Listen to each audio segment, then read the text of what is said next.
Greetings YouTube. My views on magic and mysticism. Within the Satanist subculture, it is popularly claimed that the practice of magic is a central asset to any Satanist belief system.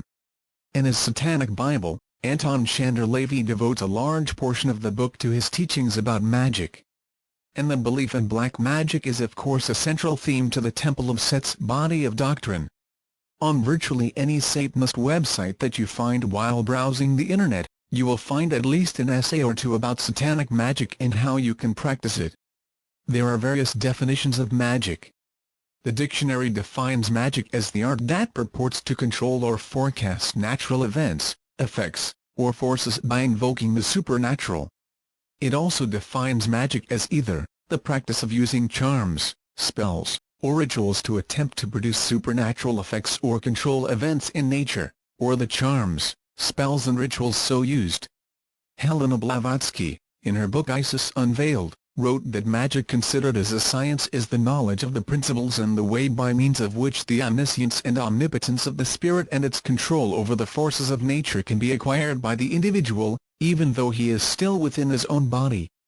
Considered as an art, magic is the application of this knowledge to practice. Agrippa von Nettesheim wrote in Ceremonial Magic, sacred ceremonies and the rites surrounding them have such virtue that even if they are not understood or scrupulously observed, they are nonetheless effective and clothe us in divine power if they are carried out with faith. And Eliphas Levi wrote, magic is the traditional science of the secrets of nature, which comes to us from the magicians. Through it, the adept is invested with a sort of relative omnipotence and can act in a superhuman fashion. Celebrated occultist Aleister Crowley described magic as the science and art of causing change to occur in conformity with the will.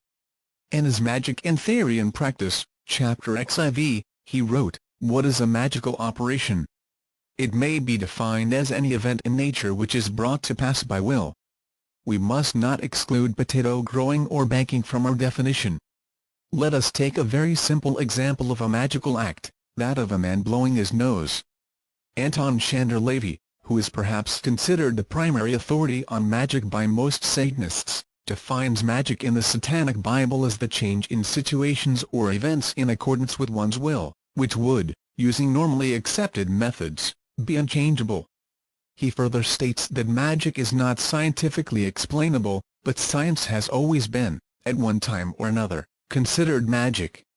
And the Temple of Set, of course, defines magic as consciously directed alteration of one's environment through obscure natural, lesser black magic, or non-natural, medial black magic, means, or apprehension of the forms principles of the natural non-natural universe. Greater black magic. Magic is often compared to religious prayer. Prayer is defined by the dictionary as a reverent petition that is made to a deity. The idea of prayer is to ask a deity to intervene on your behalf. If the prayer is answered, it is due to the assent of an external being with an independent will. And this deity can also deny the requests. When a person does not get what they prayed for, it is often said that it must not be my God's will that I should get what I wanted. Or perhaps the deity is just trying to get them to stop being lazy and find a way to make their own wish come true. A person who prays believes that we cannot exert control over the spirit world, but that we are at its mercy.